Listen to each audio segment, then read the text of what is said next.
Bonsoir. Ceci est un épisode spécial Halloween. Un petit instant. Donc, on va parler de trucs glauques et dégueux. Tueurs en série, mort, tu vas marcher, oui, violence aux animaux, violence sur des personnes. Je vais utiliser une fausse allumette parce qu'il y en a ras-le-bol. Donc, nous allons parler de trucs glauques et dégueux. Vous êtes prévenus. Frankenstein.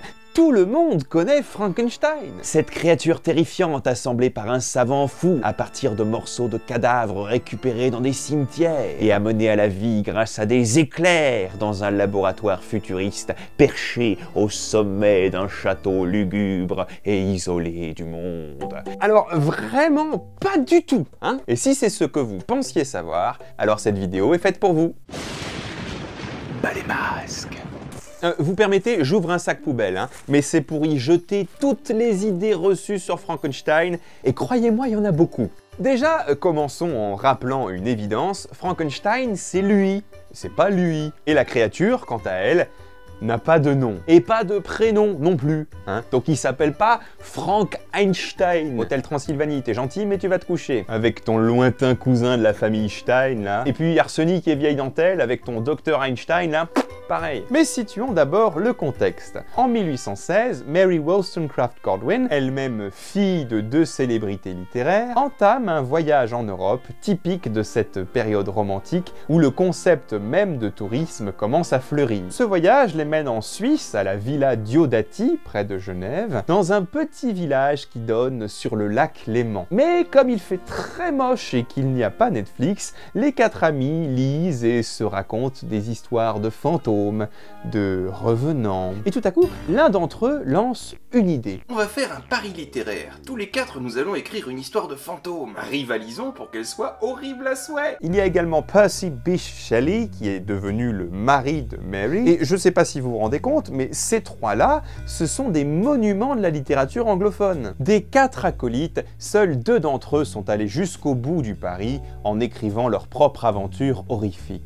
Le docteur Polidori, beaucoup moins connu mais qui écrit en 1919 The Vampire, qui est considéré comme un des pionniers du genre. Par comparaison, Dracula de Bram Stoker n'arrivera que 78 ans plus tard, en 1897 tout de même. Et bien évidemment Mary Shelley, avec Frankenstein ou le Prométhée moderne, qui constitue la première apparition de Frankenstein et de sa créature. Elle ne le sait pas encore, mais elle vient de créer un des personnages les plus populaires et reconnaissables du genre horrifique, mais aussi de la pop culture. Et sa véritable histoire, avant qu'on en fasse tout et n'importe quoi, la voici. Tout commence à Pétersbourg au XVIIIe siècle. Ah oui, je dois préciser un truc. C'est un récit enchâssé, c'est-à-dire une histoire à l'intérieur d'une histoire. Ainsi qu'un roman épistolaire, c'est-à-dire un roman composé de lettres. Ici, toutes les lettres viennent du même expéditeur, celui qu'on prend d'ailleurs tout d'abord pour le héros du roman, Robert Walton, 28 ans, capitaine de navire anglais, qui écrit à sa sœur Margaret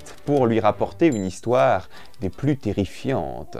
Alors que sa mission d'explorateur l'a conduite à naviguer en mer de Kara en direction de l'océan Arctique, véritable mare incognita d'où jamais âme n'est revenue, le navire de Robert est désormais prisonnier de la glace. Oh, mais moi je voulais juste savoir pourquoi l'aiguille de la boussole elle bouge tout le temps là. C'est tout, t'es sûr? Et trouver un passage vers de nouvelles contrées qu'on va très certainement piller dans pas longtemps, d'accord? Bah oui, hein, on va faire un anachronisme, mais à notre époque, l'Amérique du Nord, elle a pas été explorée par nous, les Européens. Enfin là, à mon avis, ça va encore devoir attendre un petit peu. Et là, tout à coup, un traîneau piloté par un homme gigantesque glisse sur les plaines de glace en direction du nord. L'équipage n'en revient pas. Qui serait assez fou pour faire ça? On est pourtant sur une mer gelée, à des centaines de kilomètres de la moindre côte. Et il fait un froid terrible. Mais déjà, la silhouette effrayante s'évanouit au loin. Le lendemain, le navire s'est libéré de la glace, et c'est cette fois un homme exsangue qui accoste le navire, à bord d'un iceberg. Bah oui, ça arrive tous les jours. Et cet homme, vous l'aurez compris, c'est Victor Frankenstein. Je suis complètement fou. Non, voilà, alors typiquement, si vous imaginez encore Frankenstein comme ça, attendez une seconde, voilà. c'est mieux. Non, Victor Frankenstein, ce serait plutôt lui, vous voyez. Salut. Travailleur au point de s'en rendre malade, comme quoi être son propre patron, ça veut pas forcément dire travailler moins, qui a des amis fidèles, qui est proche de sa famille, mais clairement, il est en fin de vie. Enfin, je veux dire, il est encore jeune, hein, il a 25 ans, mais il est mourant. Sollicité par Robert, avec qui il sympathise, il faut dire qu'on a beaucoup de points communs. Chips! Frankenstein lui dévoile la terrible histoire de sa vie, comme dans une ultime confession. Une ultime confession qui dure une bonne semaine quand même. Hein. Et quand il a fini, il reprend quand même les notes de Robert pour les corriger. Parce que oui, on peut être mourant et rigoureux. J'aurais pas écrit ça comme ça. Là, c'est un petit peu creux, non? Je veux dire... Bon, mais il arrive quand, Frankenstein? En fait, t'as rien écouté. Frankenstein, c'est lui. Coucou. Non, mais je veux dire, lui, là... Alors ça aussi, t'oublies, mais on va en reparler.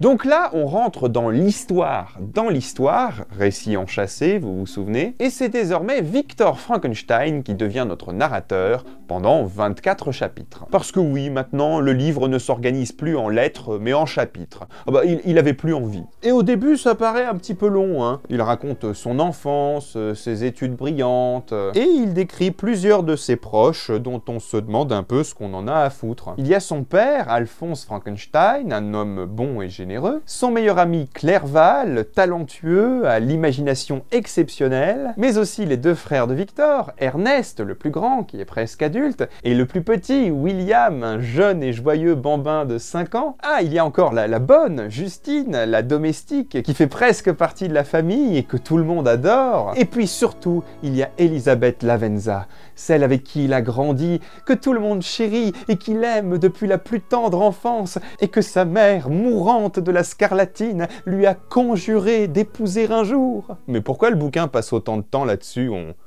On s'en fout un peu, non? Non, parce que arrivé au tiers du bouquin, ça devient un véritable slasher, et ils vont tous mourir un par un, la plupart assassinés par le monstre. Tous sauf Ernest, c'est le seul Frankenstein qui survit à la fin du bouquin, mais on l'oublie complètement. Mais alors, William, le petit qui a 5 ans, c'est sa première victime. Oh la vache! Eh oui, un des thèmes majeurs de l'œuvre, c'est l'inéluctable. Vous avez peut-être, comme moi, été marqué par la lecture de la jeunesse de Picsou, par Don Rosa, notamment à cause du personnage de Bombi. Bombi, ce zombie qui poursuit Picsou sans relâche à travers le globe afin d'exercer sa vengeance. Très clairement, le monstre de Frankenstein est une inspiration pour Bombi, parce que il fait exactement la même chose. Sauf que lui, il poursuit pas Picsou. Il poursuit Frankenstein tout comme le font les furies de l'Antiquité grecque. Le savant a transgressé les lois de la nature, ainsi une force surnaturelle intervient pour le punir. Tout comme Prométhée, rappelons que le sous-titre de l'œuvre c'est le Prométhée moderne, et tout comme dans La complainte du vieux marin de Samuel Coleridge, un poème archi-célèbre chez les anglophones qui revient hanter Frankenstein à chaque moment clé du bouquin, comme si on assistait au déploiement de l'implacable fatalité, comme si on voyait s'enclencher les rouages du destin. Mais revenons à Victor Frankenstein. Déjà, il n'est pas docteur, ni professeur.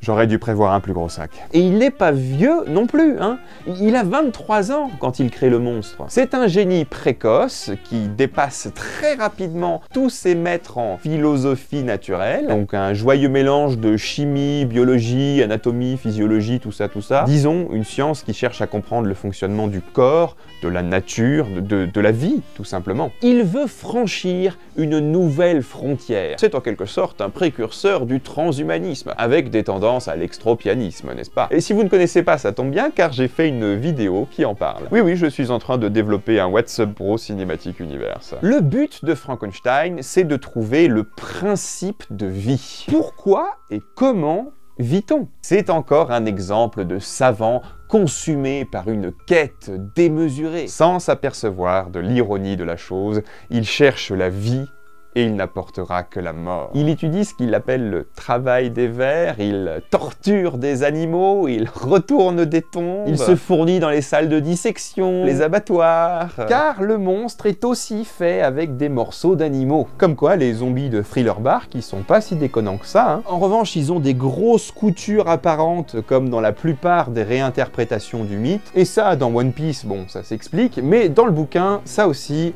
vous oubliez. Ah bon, il a pas des coutures apparentes? T'as déjà été opéré, toi? Ben ouais. Et t'as encore des points de suture aujourd'hui? Ben non. Et ben voilà. D'ailleurs, la créature correspond rarement à sa description. Je cite « Sa peau jaune couvrait à peine l'entrelac de muscles et d'artères qui la sous-tendaient. » Et oui, sans doute pour des raisons esthétiques ou techniques, il est souvent représenté avec la peau lisse, on voit pas les veines, les artères, tout ça, et surtout avec la peau verte, alors que pas du tout, elle est jaune. Le livre précise également qu'il a les yeux délavés, le teint parcheminé, les lèvres toutes droites et noires. Ah, et surtout, il mesure 2,40 m. Ah oui, quand même! Petit détail. Et pourquoi tu parles pas des vis? Parce qu'il n'en a pas! Ça aussi, c'est un ajout des films. C'est censé être pour faire passer le courant des éclairs dans son corps, afin de lui donner vie. Sauf que déjà, l'utilisation de l'électricité, faut quand même rassembler plusieurs indices avant d'en être à peu près sûr. Et puis surtout, l'orage, tu oublies. Dans le bouquin, il n'y en a pas. Enfin, pas à ce moment-là. Quoi? Mais alors, tout ce qu'on connaît de Frankenstein, ça vient du cinéma? C'est toujours pas Frankenstein, mais oui, là il pleut juste, pas d'éclairs. Peut-être simplement parce que ça brûlerait d'un coup tous les tissus qu'il a mis si longtemps à rassembler et ça serait un petit peu con. Et donc en 5 ou 6 mois seulement, par une sinistre nuit de novembre, à 1 h du matin, il parvient à réaliser l'impensable. Frankenstein voit s'ouvrir l'œil terne et jaune de la créature, la chose se met à âner, les membres agités d'un mouvement compulsif. It's alive! Non, ça non plus, il n'a jamais dit ça. Alors tu veux dire beuh ou it's alive? Ni l'un ni l'autre. Et puis quand le monstre se réveille, d'accord, il ne sait pas parler tout de suite, mais il se déplace comme un être humain, et pas comme un fantôme de cinéma trop amidonné. Alors ça, c'est sûrement dû à la confusion avec les zombies. Les zombies n'ont vraiment rien à voir avec la créature pour tout un tas de raisons, mais on n'a pas le temps. Quant au rôle de la créature, je l'aurais bien interprété moi-même, hein, comme je le fais d'habitude, sauf que là, j'ai de la barbe à cause d'un tournage, donc j'ai décidé de confier le rôle à Bonnie. Mais dis, il est toujours représenté sans barbe, mais il pourrait en avoir une en fait. Bah non, puisqu'il est fait à partir de morceaux de corps morts. Oui, mais il a des cheveux, donc il pourrait avoir de la barbe.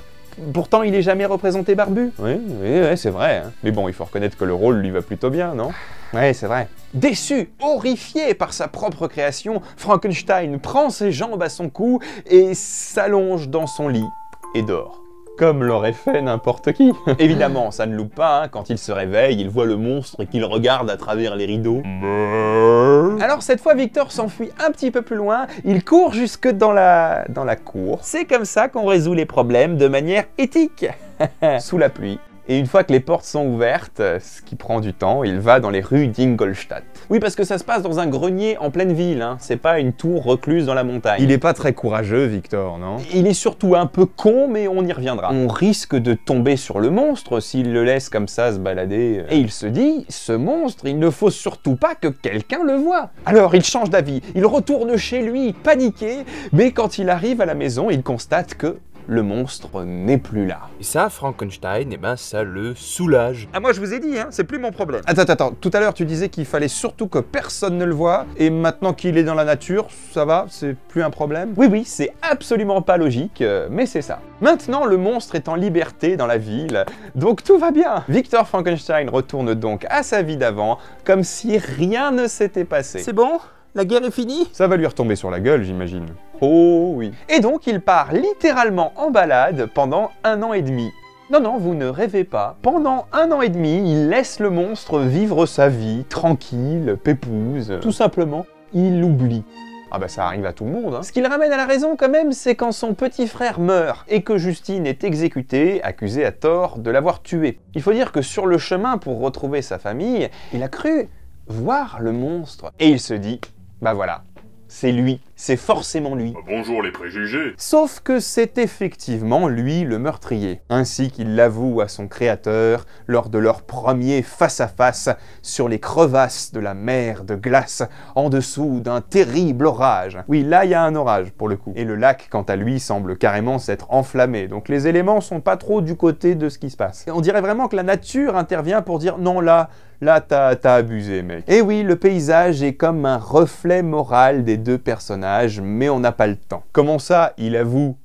Tu veux dire qu'il peut parler? Bien sûr que je peux parler du con. Oui, en plus d'être hyper résistant au froid, super agile, acrobate, de pouvoir escalader des montagnes comme si de rien n'était, il parle très bien, il raisonne à la perfection, il est doué de sentiments humains et profonds, il a une conscience, il a une raison, il connaît la haine et la pitié, mais aussi la géographie, la politique, la poésie...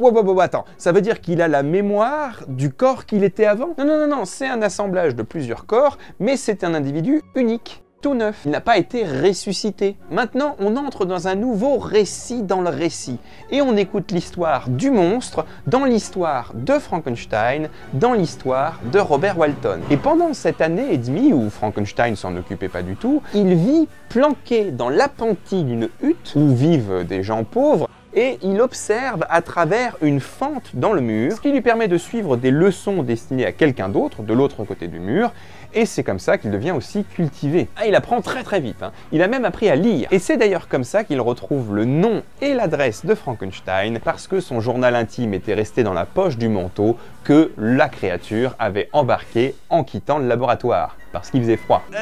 Donc il voyait rien, il comprenait rien à rien, il n'avait pas le concept de froid ou de s'habiller, mais il a pensé à prendre un manteau avant de sortir. C'est ça. Oui, c'est pas cohérent, mais c'est ça. Ok. Il explique qu'il a essayé d'être quelqu'un de bien pendant tout ce temps, mais qu'on l'a roué de coups, rejeté, et même on lui a tiré dessus alors qu'il venait de sauver une petite fille de la noyade. Ah oui, et il la tue, comme dans le film. Non, il ne la tue pas. De toute façon, globalement, ne suit pas le film de 1931 parce que c'est n'importe quoi. Je reprends. Le monstre, qui était fondamentalement bon et aimant à la base, il en a tellement marre d'être rejeté et haï qu'il finit même par brûler la maison des gens qui lui ont tout appris. Ah non, ça non, tu peux pas y toucher, il a peur du feu et tout le monde le sait. Fire bad. Eh ben non, ça aussi, poubelle, c'est complètement faux. Comprenant que sa laideur fera toujours de lui un être à part, et maudissant son créateur pour n'avoir pas assumé ses responsabilités et l'avoir livré à lui-même, il menace de tuer tous les proches de Frankenstein si celui-ci ne lui crée pas une femme à son image.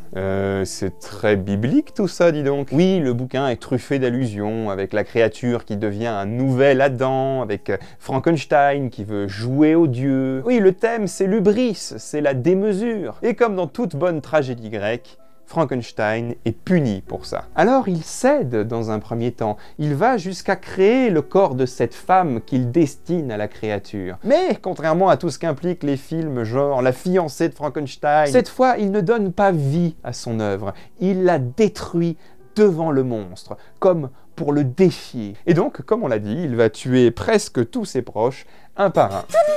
Souviens-t'en, je serai avec toi lors de ta nuit de noces. Et quand ce con de Frankenstein se marie, il est convaincu que c'est après lui que la créature en a. Alors, il laisse Elisabeth toute seule. Il a rien appris. Évidemment, elle meurt. Et cette fois, Frankenstein, il se dit « Ah non, là, ça suffit. Hein. Pour mon petit frère, j'ai rien dit. Pour mon meilleur ami, j'ai rien dit. Mais là, non. » Et il jure de réparer son erreur en abattant le monstre, du style le poursuivre jusqu'à l'autre bout de la Terre. Ce qu'il fait, et c'est pour ça qu'on les retrouve tous les deux, au pôle Nord, au début du bouquin. Mais Frankenstein, une fois qu'il a fini de corriger les notes de Robert... Oui, Robert, le capitaine du navire au tout début, vous vous souvenez ? L'explorateur. Bon, maintenant que les deux histoires à l'intérieur de l'histoire sont finies, on le retrouve à bord du bateau, dans les glaces. C'est bon, vous me suivez? Hélas, je sens que je vais mourir, et lui, mon ennemi et mon persécuteur, vit peut-être encore. Frankenstein finit donc par mourir, mais il laisse une mission à Robert, celle de tuer la créature s'il venait à la rencontrer. Au milieu de l'océan Arctique, comme si ça pouvait arriver. Il bondit par le hublot de la cabine jusqu'au radeau de glace qui jouxtait le navire. Les vagues l'eurent bientôt emporté, et il se perdit au loin dans l'obscurité. Fin. Enfin non, pas fin, hein, car vous le savez, en littérature, on meurt 2 fois, dans le roman et dans les adaptations. Et maintenant, je pense que vous avez compris que les adaptations ont fait n'importe quoi. Pas toutes, mais beaucoup. On ne va pas toutes les faire, hein, mais celle de 1931 est incontournable. C'est la pierre angulaire du mythe de Frankenstein tel qu'on le connaît aujourd'hui. C'est simple, tu vois lui, tu te dis tout de suite Frankenstein. Ce film pose les bases physiques de la créature. Bah oui, il fallait montrer la différence, mais avec les moyens de l'époque. Donc beaucoup de maquillage, des cheveux gras, courts, aplati, un front proéminent, des vis et des regards et une démarche caractéristique. C'est une réinterprétation du gothique du roman à la sauce expressionniste, n'est-ce pas? Oh non, on n'a pas parlé du gothique. Évidemment, il n'y a rien qui va, hein. Henri devient Victor et vice-versa. On rajoute un triangle amoureux qui n'existe pas et qui n'a rien à faire là. Tout le monde est au courant de cette expérience, ce qui respecte tellement le bouquin, n'est-ce pas? Le père devient un chieur parce que pourquoi pas? Et puis allez, on rajoute un assistant générique qu'on pourrait appeler Igor, tellement il est cliché. Mais c'est pas tout, hein, la tour reculée dans la montagne. Ceux qui meurent dans le bouquin ne meurent pas dans le film, et inversement. Le mauvais siècle, check. L'orage, check. Il fait les 2 bras comme ça, il parle pas, il marche à 2 à l'heure. Enfin bref. Ah, au moins le monstre ne s'appelle pas encore Frankenstein, donc tout va bien. Ah, et c'est aussi ce film qui apporte le cliché de cette foule qui organise une battue brandissant des torches et des fourches afin de retrouver le monstre. Non, dans le bouquin, vous oubliez, hein. Les seuls personnages à être au courant que la créature existe, c'est Victor Frankenstein et les victimes. Elles ont 5 secondes pour l'apprendre avant de mourir. Et évidemment, il reste Robert Walton, au pôle Nord. Et donc Robert, il s'en sort pas mal, il est pas tué lui. Il a de la chance. Ça joue pas toujours très bien, et le film mériterait vraiment un épisode de faux raccord à lui tout seul, mais la grande faute de ce film, si, j'insiste, c'est ça. Le monstre est méchant parce qu'on lui a greffé un cerveau de criminel. Non seulement c'est hyper dangereux de véhiculer des théories comme ça, border, physiognomonie, craniométrie et autres conneries reprises par des gens qui aimaient bien marcher au pas de loi dans les années 40, mais en plus c'est vraiment faire un gros doigt d'honneur au matériau original. Le monstre, au départ, n'est monstre que dans les yeux des autres. C'est parce qu'on ne lui renvoie que de la haine et de la violence qu'il finit par devenir haineux et violent. Au début, il n'est qu'amour et désemparement face à la cruauté du monde. Mary Shelley l'écrit comme pour valider la théorie du bon sauvage. Oui, je sais, c'est compliqué comme nom, disons que c'est une autre époque. Tout ça, évidemment, c'est un reste des préjugés des explorateurs tels que Cartier, Vespucci ou autres colons. En gros, du point de vue de ces explorateurs, ces peuples nouveaux, comme ils les appellent, ne sont pas encore corrompus comme on peut l'être en Europe. Et ça, c'est une thématique qui traverse la littérature et qui fait débat chez les philosophes. Toute la question, c'est, n'est-on mauvais ou bien le devient-on au contact des gens, de la société, du monde? Eh bien, dans l'œuvre de Shelley, difficile de ne pas y voir une validation de la théorie de Rousseau, selon laquelle l'homme naît bon, c'est la société qui le corrompt. Et oui, plus le monstre est au contact des humains, pire il devient. Et encore, j'avais pas Twitter, enfin pardon.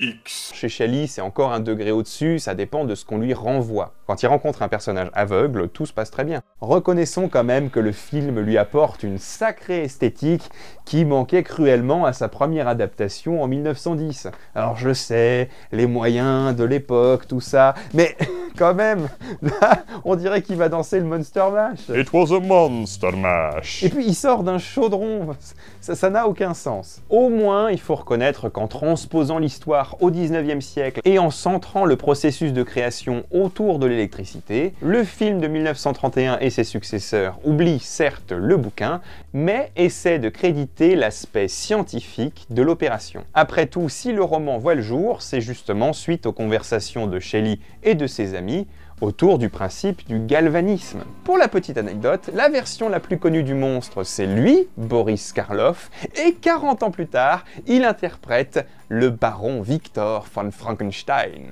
Dans le bouquin, il est pas baron et il a pas de particules, mais bon, au point où on en est. En revanche, ça c'est sans doute dû au fait que dans la vraie vie, il y a vraiment une famille noble qui s'appelle les Frankenstein, avec un blason et tout. Il y a aussi des villes du nom de Frankenstein, en Allemagne, aux États-Unis. Il y a un critique d'art, Alfred Victor Frankenstein, et tu vas pas me dire que quand t'appelles ton gamin comme ça, t'étais pas au courant. C'est le nom d'un catcheur, mais aussi le surnom d'un officier de... Et c'est le nom de scène d'un rappeur canadien.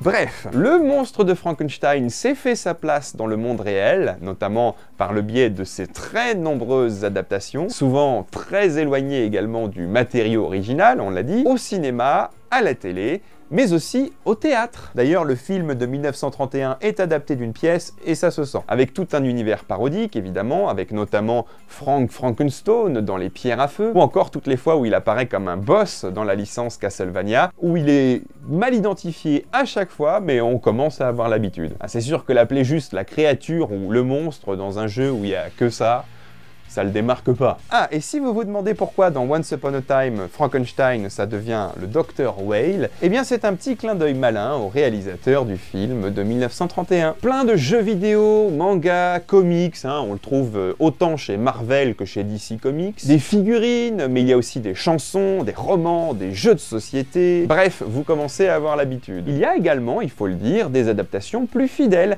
comme celle de Kenneth Branagh, dont Wikipédia nous dit d'ailleurs que ceci est un extrait du film. Ce dont je vais me permettre de douter. Il y a aussi un sacré paquet de reprises qui sont border nanar, genre Frankenstein contre Jesse James. Mais bon là on va dire que c'est assumé. Mais dans la plupart des adaptations, on a vraiment l'impression que les gens n'ont pas lu le bouquin. D'ailleurs, la confusion autour du nom Frankenstein, elle vient d'où? Pourquoi et depuis quand on pense que c'est lui Frankenstein? Apparemment, peu de temps après la sortie du bouquin, il y a déjà un peu confusion ou amalgame de la part d'une partie du lectorat. Ce qui n'aide sans doute pas, c'est que la créature n'a pas de nom. Alors on lui donne le seul nom dont on dispose. Frankenstein. En plus, c'est un nom avec des consonances germaniques qui font peur, alors vous imaginez? Oui, pardon, mais je doute que le bouquin aurait connu le même succès s'il s'était appelé Smith. Ou Dupont. Oh, regardez, c'est Dupont qui arrive! En plus, les savants fous, on commence à avoir l'habitude, c'est pas le premier. Alors que ce qui détonne vraiment dans le bouquin, c'est cette créature qu'on n'a jamais vue. Et donc on fait assez facilement le raccourci, le titre parle de cette créature exceptionnelle qu'on n'a jamais vue. Mais bien évidemment, le cinéma a sa part dans la méprise, et notamment depuis 1948 avec Abbott and Costello Meet Frankenstein. En français, Deux nigauds contre Frankenstein. Le titre laisse entendre que le célèbre duo comique rencontre Frankenstein, or il n'en est rien, c'est bien le monstre qui est sur leur route, pas Frankenstein. Le script, lui, ne fait jamais l'erreur, mais le titre, lui, confond volontairement les deux personnages. Sans doute parce que c'est plus lisible pour le grand public. Mais donc il finit par y avoir une symbiose entre Victor Frankenstein et sa créature.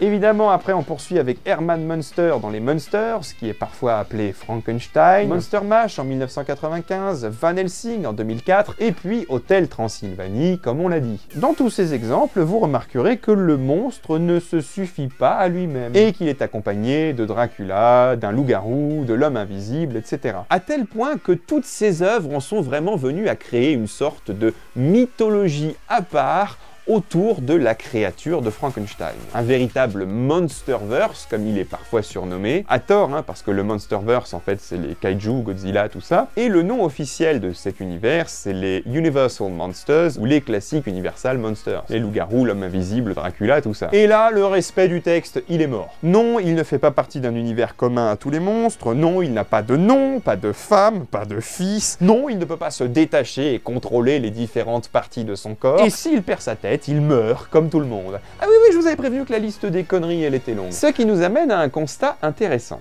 Si on se place du point de vue de la culture, Frankenstein, c'est lui. Mais si on se place du point de vue de la pop culture, Frankenstein, c'est lui. Ah bah maintenant, faut faire avec. Et on peut déjà s'estimer heureux si les adaptations prennent en compte des éléments clés du bouquin. Le rapport à la solitude, les responsabilités qui incombent à la personne qui crée, le rapport créature-créateur ou créatrice, ou encore le rapport enfant-parent aussi. L'abandon, tout ça. Les humains qui jouent aux dieux, l'inéluctabilité du châtiment. Si on parle de ça, déjà, c'est pas mal. Et puis surtout, Cet avertissement, qu'on devrait entendre peut-être aujourd'hui plus que jamais, méfie-toi des excès de la science et des expériences réalisées pour la beauté du geste. Ce n'est pas parce qu'on sait le faire que c'est une bonne idée. Et peut-être aurait-il fallu se poser la question avant, plutôt que de fuir dans le déni avant que le problème nous pète à la gueule, comme dans le cas de Victor Frankenstein. Et oui, face à cette histoire de créature qui dépasse son créateur en tout point, comment ne pas penser à l'ascension fulgurante des IA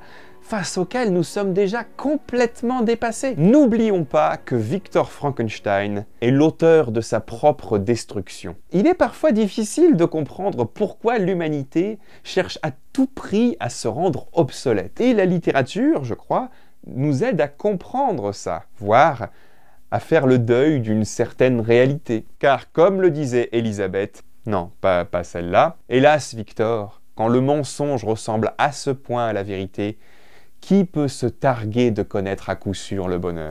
I was working in the lab late one night when my eyes beheld a needy sight. From a monster from his slab began to rise and... Alors, la chair de poule? Je vous avais prévenu. Monster Mash.